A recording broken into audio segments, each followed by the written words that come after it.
بسم اللہ الرحمن الرحیم۔ السلام علیکم دوستو، آج کی بہترین ون لائن خبریں سننے سے پہلے اگر ہو سکے تو چینل کو سبسکرائب اور ویڈیو کو لائک ضرور کر لیں تاکہ یہ چینل چلتا رہے۔ شکریہ۔ پاکستان کا کہنا ہے کہ افغان طالبان پر اثر و رسوخ ہے لیکن کنٹرول نہیں۔ اشرف غنی نے وزیر اعظم عمران خان کی تجویز نہیں مانی اور آج حالات سب کے سامنے ہیں۔ امریکہ میں آئیڈا طوفان نے تباہی مچا دی، 45 افراد ہلاک۔ طوفان آئیڈا امریکہ کے مرکزی علاقوں تک آنے والا تاریخ کا 5واں شدید ترین سمندری طوفان ہے۔ ٹوکیو اولمپکس میں پاکستان کے حیدر علی نے گولڈ میڈل جیت کر تاریخ رقم کر دی۔ حیدر علی نے 5ویں باری میں 55.26 میٹر تھرو کی۔ خراج کے بعد آج کابل میں بھی خواتین کا اپنے حقوق کے لیے مظاہرہ۔ فیس بک نے سوشل میڈیا پلیٹ فارم پر طالبان کے بڑھتے ہوئے مواد کو روکنے کے لیے اپنی کوششیں تیز کر دی ہیں اور افغانستان میں صارفین کے لیے ایک اضافی پرائیویسی فیچر بھی شامل کیا گیا ہے۔ امریکی صدر جو بائیڈن اور ان کی اہلیہ 7 روز پہلے کابل ایئرپورٹ پر بم دھماکے میں زخمی ہونے والے امریکیوں کی عیادت کے لیے ایک ہاسپٹل پہنچے ہیں۔ اس دھماکے میں 13 امریکی فوجی سمیت 180 افغان جان سے ہاتھ دھو بیٹھے تھے۔ پنجشیر میں لڑائی کے دوران مقامی ملیشیا کے کمانڈرز داس ضمیر امیری اور مرزا جی امیری مارے گئے ہیں۔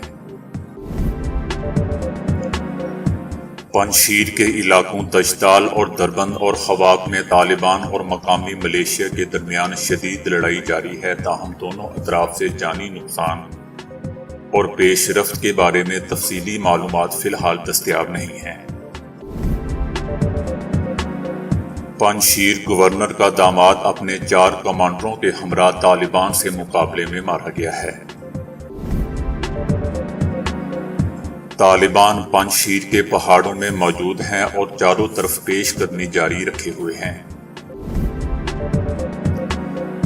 مختلف صوبوں سے فوجی قافلے پنجشیر پہنچے ہیں۔ آج رات پنجشیر میں شدید لڑائی کی اطلاعات موصول ہو رہی ہیں۔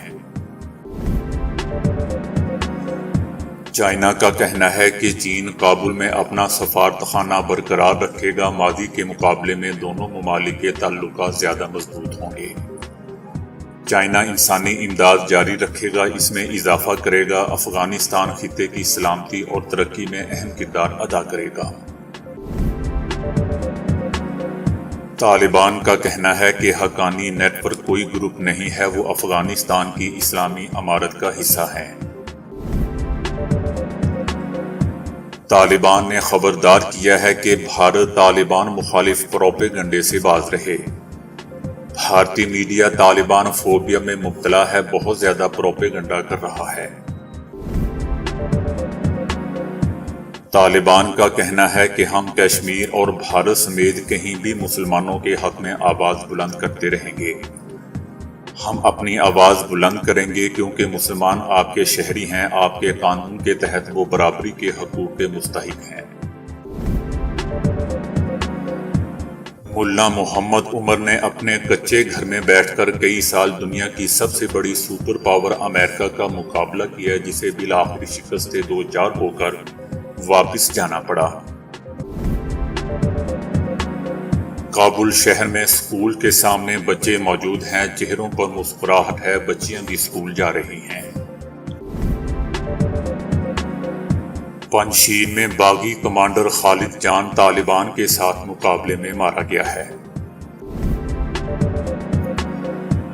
طالبان نے چائنا کے ون بیلٹ ون روڈ منصوبے کی حمایت کر دی ہے۔ طالبان نے اعلان کیا ہے کہ چینی امداد افغان ترقی کی بنیاد بنائے گی۔ ون بیلٹ ون روڈ منصوبہ قدیم شاہراہ ریشم کو بحال کرے گا۔ چائنا بین الاقوامی منڈیوں کے لیے ہمارا گیٹ وے ہوگا۔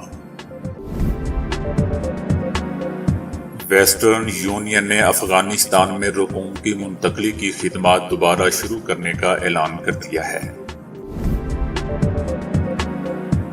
طالبان کے بانی ملا محمد عمر کے گھر پر طالبان رہنماؤں اور کارکنان نے حاضری دی۔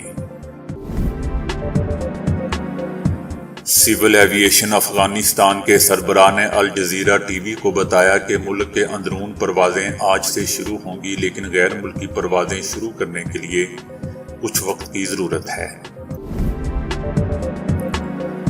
قطر میں طالبان کے سیاسی دفتر کے سربراہ شیر محمد عباس کو امارات اسلامیہ افغانستان کا وزیر خارجہ نامزد کیا گیا ہے۔ پاکستان کا کہنا ہے کہ افغانستان میں طالبان حکومت کو تسلیم کرنے کے لیے ہماری کوئی شرط نہیں ہے۔ سابق وزیر اعلیٰ بلوچستان سردار عطا اللہ مینگل انتقال کر کے سردار عطا اللہ مینگل دل کے عارضے میں مبتلا اور کراچی کے نجی ہاسپٹل میں داخل تھے۔ اسرائیل کی مقبوضہ بیت المقدس میں امریکہ کو قونصل خانہ دوبارہ نہ کھولنے کی تنبیہ۔ مقبوضہ بیت المقدس میں امریکی قونصل خانہ کھلنے سے حکومت غیر مستحکم ہو جائے گی۔ بیوی چھوڑنے پر شوہر اپنی جان لینے کے لیے عدالت کی چھت پر چڑھ گیا۔ عبد الرحمان نامی شوہر احاطہ عدالت میں سر دیواروں پر مارتا رہا۔ وزیر داخلہ شیخ رشید احمد نے کہا ہے کہ سیکیورٹی خدشات کے باعث چمن بارڈر کو بند کر دیا ہے۔ افغانستان کی موجودہ صورتحال سے بھارت میں صفحہ ماتم بچھی ہوئی ہے۔ افغانستان میں طالبان کی نئی حکومت کے قیام کا اعلان آج بعد نماز جمعہ متوقع ہے۔ نئے نظام میں ملا ہیبت اللہ سربراہ ہوں گے، جن کے ماتحت صدر یا وزیر اعظم ہوگا جو ملک چلائے گا۔ طالبان کا کہنا ہے کہ بھارتی میڈیا کو فکر لاحق ہے کہ افغانستان میں طالبان کے دور حکومت میں انسانی حقوق اور میڈیا کو کتنی آزادی میسر ہوگی، مگر انہیں مقبوضہ وادی دکھائی نہیں دیتا جہاں سید علی گیلانی کی میت کو اہل خانہ سے چھین کر زبردستی تدفین کروا دی گئی۔ کرفیو لگا کر لوگوں کو جنازے سے بھی روک دیا گیا۔ تو دوستو ابھی کے لیے اتنا ہی۔ ویڈیو کو لائک اور شیئر کرنے کا بہت بہت شکریہ۔